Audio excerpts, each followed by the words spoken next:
Hi everybody, this is Sarah. Welcome to my channel. I want to show you how to make these really pretty ATCs today.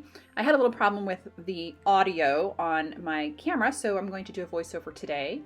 And I lost the footage of me waving hello to you, so I put in a picture of Mr. Chipper who was helping me in the studio today. Anyway, we're going to go ahead and start this project and making these mixed media ATCs by getting your scrap papers out and cutting them either with decorative edge scissors or ripping them so they have a deckled edge and putting them in piles by color. So red, green, blue, yellow, orange, white, black, etc. And what we're going to do after that is we're going to take these papers, these strips, and decoupage them onto a piece of watercolor paper. Just a cold press wood pulp watercolor paper. Don't use your I don't recommend using your nice cotton watercolor paper for this. And then in order to prepare your watercolor paper for that, you're going to want to gesso the entire piece of paper with some acrylic gesso, and that will help keep the paper from buckling. Anyway, I'm just going to cut up this whole pile of paper. There's more off to the right that you can't see, and then I will start decoupaging it on to the watercolor paper. Okay, I'm going to now decoupage this paper onto my gessoed piece of watercolor paper in a rainbow pattern with red at the top and kind of the darker grays and browns at the bottom.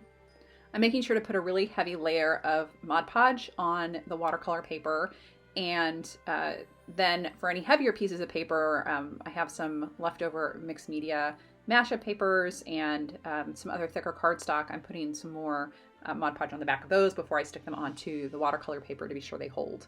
The thinner paper I just stick down. So anyway, there's the red layer, and I'm going to continue on doing this until I get the full page completed. So I'm going to just go ahead and speed up through that, and you can see the rainbow appear.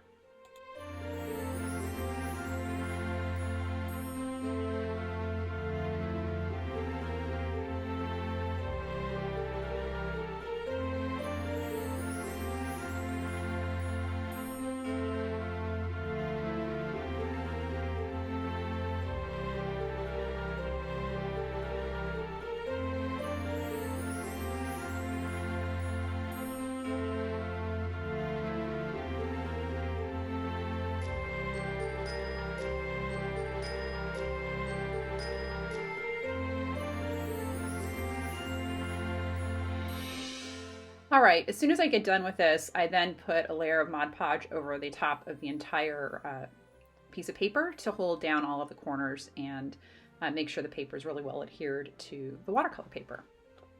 Okay, I'm going to now start the additional layers on this piece. I'm taking some Versamark ink and putting that through a stencil I have, putting on some embossing powder, clear embossing powder, and I'm embossing that. Then I'm taking some white craft paint, and which is very nice and thin, and putting that on, and then I wipe it off with a paper towel to help make a relief of those pine trees I embossed earlier. I'm using the white because it'll tie and blend the colors together and mute them a little bit so that it brings some more cohesion to the background. I really like how this looks, and though you can't see a lot of the embossed trees at the finished product, you can still see them in some places. They poke through, and it really looks nice, I think. So after this, I'm going to do a few more techniques. I'm going to do some dots and add, because I know it's going to be for some holiday ATCs, I'm going to be adding a lot of sparkle to this with gold and silver and some pearlescent paint as well. Okay, so here I am. I'm going to add some blue dots to this. And I'm just using a Martha Stewart dauber that I have. And then I'm going to come through after I put on the blue dots in a random pattern. I'm going to add some silver dots on top of that. Next, I'm coming through with some pearlescent paint mixed with some of that craft paint that's white.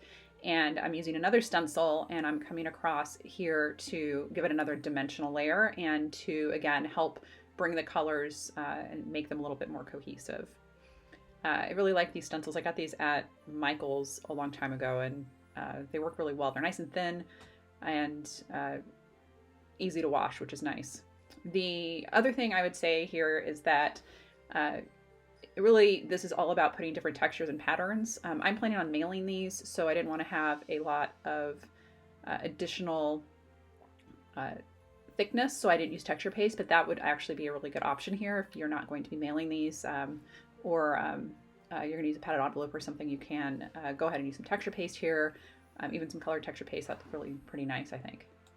So I put some big gold circles down and some red dots, which I thought were a little bit too bright. And so I put some gold dots over the top of those, and thought that looked a lot better, especially when I was looking at that cut up into an ATC size, which is 2.5 by 3.5 inches, if you're wondering. As soon as this got done, I dried it with my heat tool to make sure everything was really well dried. I dried also the back of the watercolor paper, since moisture had, absorbed into that paper, to make sure the whole thing was really well dry and nice and dry before I went and cut it up. As soon as I go to cut it up, I'm going to stencil some trees onto the front of the ATCs, and with some white paint, which will cover up some of this pattern and makes it look, again, more cohesive. So I have this cardboard stencil that I got a long time ago, and I stenciled on the top. Then I put a black, India ink line around it and fill it in with some iridescent clear knockoff stickles, basically. I got this at Michael's. It's their Studio G product. Or maybe I got it at Walmart. But nevertheless, stickles would work, or any of this kind of knockoff iridescent glue would work as well. And then finally, I went ahead, and these have to dry. I don't use my heat tool on this type of glue because it burns. So I just let them dry overnight, and here's the finished product. I really think these are pretty. I hope you like them. If you make any of this, please let me know, and you can tag me on Instagram at Sarah_C_Berry. And I really want to thank you for watching. I think the hardest part of this entire project was putting together the background paper and that background in general. It took the longest time. It wasn't hard. It was a lot of fun. But you could certainly use this if you have other backgrounds or paint pours or things. It would come out really cute, I think. Anyway, hope you have a wonderful holiday, and thank you for watching. Bye.